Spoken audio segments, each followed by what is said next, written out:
Baik, ini bagian berikutnya tentang rangka batang. Aplikasi dari metode virtual work ini pada rangka batang. Nah, sorry sebelumnya tadi di metode virtual work kita ini kita menganggap besarnya beban virtual sebesar 1.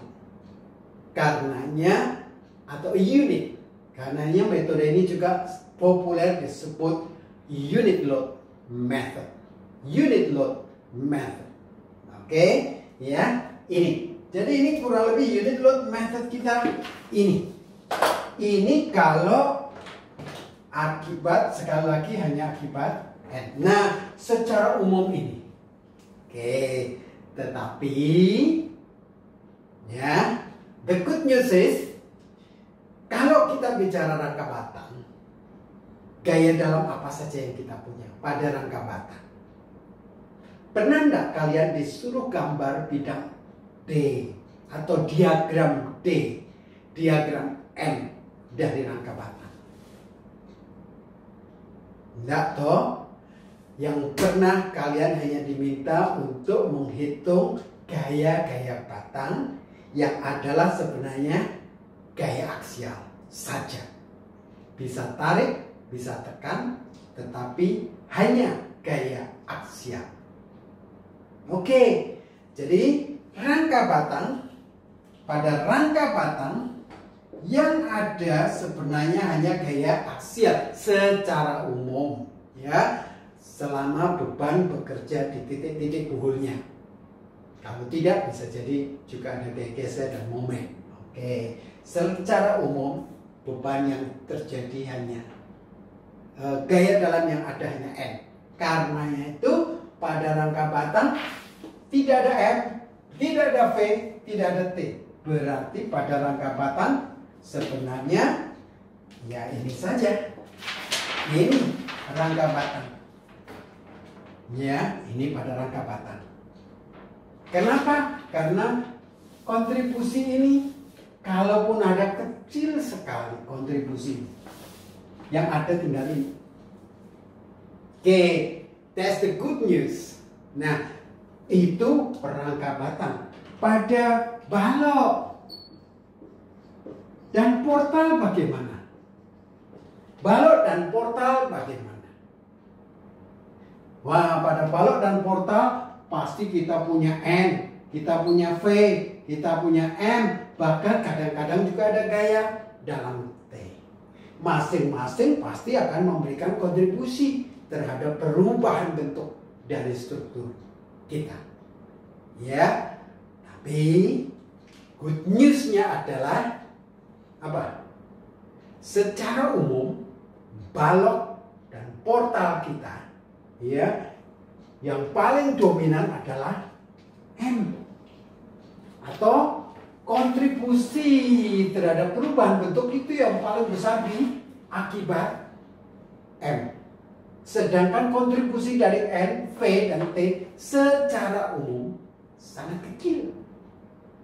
Nah, karena itu kalau saya punya balok atau portal, ini boleh diabaikan. Secara umum, saya katakan secara umum, ya, kontribusi M ini paling gede, sedangkan kontribusi dari yang 3 ini sangat kecil, ya. Karena itu bisa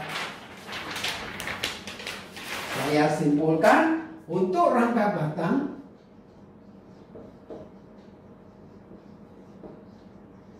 besarnya perpindahan adalah 1 kali delta, ada saya tulis delta aja, penjumlahan dari N, M, L dibagi EA.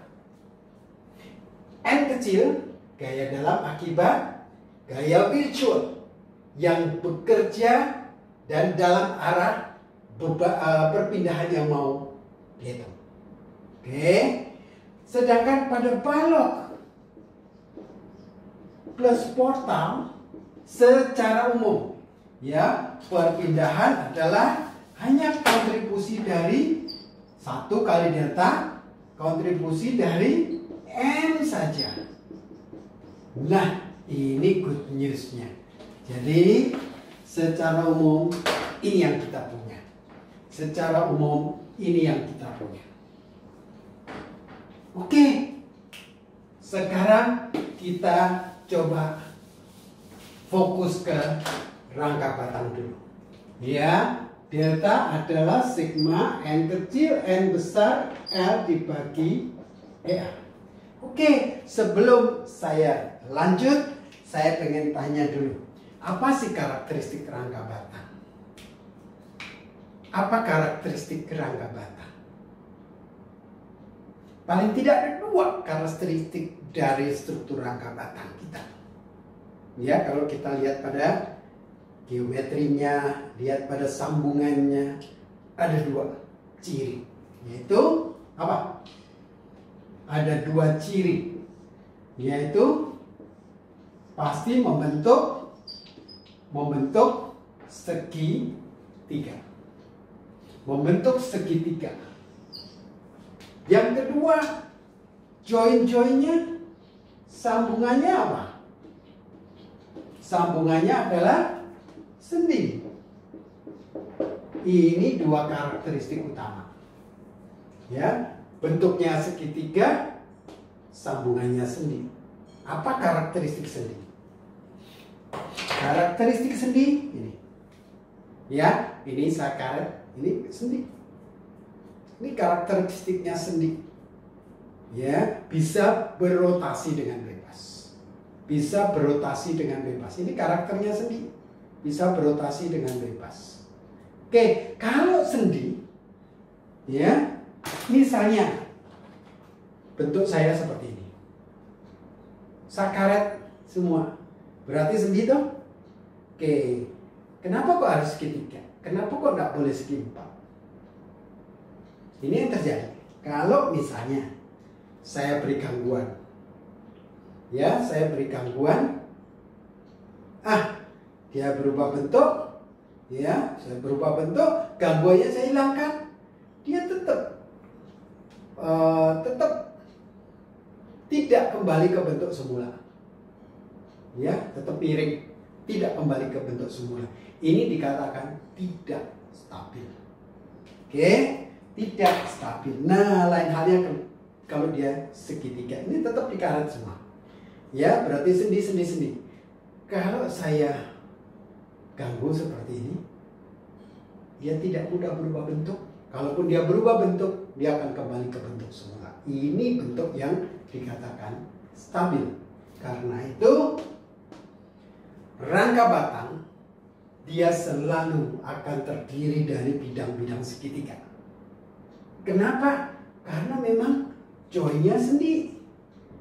Supaya stabil, dia harus terdiri dari bidang-bidang segitiga.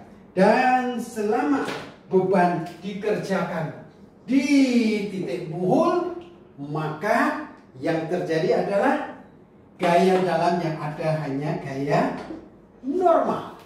Bisa tarik, bisa tekan, tapi normal saja. Tidak ada V, tidak ada M. Nah, sebelum lebih lanjut sedikit mengulang saja. Sebelum kita menghitung gaya-gaya dalamnya N, ya, gaya batang, ada yang perlu dipikirkan, yaitu baik kalau kita bisa mengidentifikasi batang nol. Ya, misalnya ini. Kalau ada tiga batang, tiga gaya aksial, tiga gaya bertemu di satu titik, dua diantaranya segaris kerja, ya, pada garis kerja yang sama, maka gaya ketiga pasti nol. Gaya ketiga pasti nol. Pembuktiannya gampang. Misalnya ini saya sebut X, berarti ini Y saya. Coba sigma FY sama dengan 0, pasti gayanya akan ketemu 0. Oke. Nah, satu lagi, kalau ada dua gaya bertemu di satu titik, tetapi dua gaya ini tidak satu garis kerja, jadi membentuk sudut, ya. Oke, dua gaya bertemu satu titik, dan dua gaya ini tidak satu garis kerja, pasti keduanya akan nol. Mau buktikannya gampang, anggap aja ini X, ini Y, sigma FY 0, pasti ini akan ketemu 0. Dan kalau ini 0, pasti ini juga akan 0, sigma FX 0. Oke, jadi ini adalah, nah, oke, misalnya saya mau terapkan ya di satu kasus. Oke, ini di slide kita ada, misalnya ini.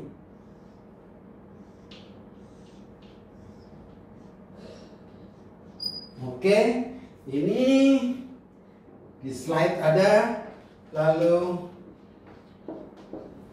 ini sebesar 2 meter, 2 meter, ini sebesar 2 meter juga.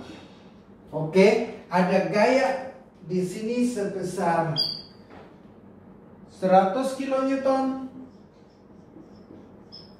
Ini titik A, titik B, titik C, titik D. Kita dikehendaki menghitung besarnya perpindahan vertikal di titik C. Perpindahan vertikal di titik C. Nah, apa yang akan kita lakukan? Oke, dari rumus tadi kita dapat 1 kali delta untuk rangka batang adalah penjumlahan N L dibagi EA. Apa itu N kecil? N kecil adalah gaya dalam akibat gaya satu satuan yang bekerja di titik dan dalam arah perpindahan. Nah, sekarang pertanyaannya, kita mau menghitung perpindahan di mana? Kita mau menghitung perpindahan di C dalam arah vertikal. Kita mau menghitung perpindahan di C dalam arah vertikal. Berarti gaya satu satuannya harus juga dikerjakan di C, arahnya vertikal. Arahnya vertikal. Jadi N kecil itu adalah gaya atau gaya batangnya rangka batang ini akibat gaya satu satuan. Gaya satu satuan yang bekerja di mana? Di titik yang saya mau hitung perpindahannya, di titik C, dalam arah yang sama dengan perpindahan yang mau dihitung. Perpindahan yang mau dihitung adalah perpindahan vertikal, sehingga ini juga harus dikerjakan gaya vertikal. N adalah gaya batang akibat beban luar. Nah, karena itu akibat beban luar ini yang kita bisa dapatkan N besar. Untuk N kecil saya minta kalian gambar satu kali lagi. Ya, untuk N kecil tolong digambar satu kali lagi. N kecil akibat gaya satu satuan yang bekerja di titik di mana perpindahan itu akan dihitung dalam arah perpindahan yang akan dihitung. Arahnya vertikal di titik C, vertikal di titik C. Oke, sekarang cukup sampai di sini ya. Saya akan lanjutkan di video berikutnya.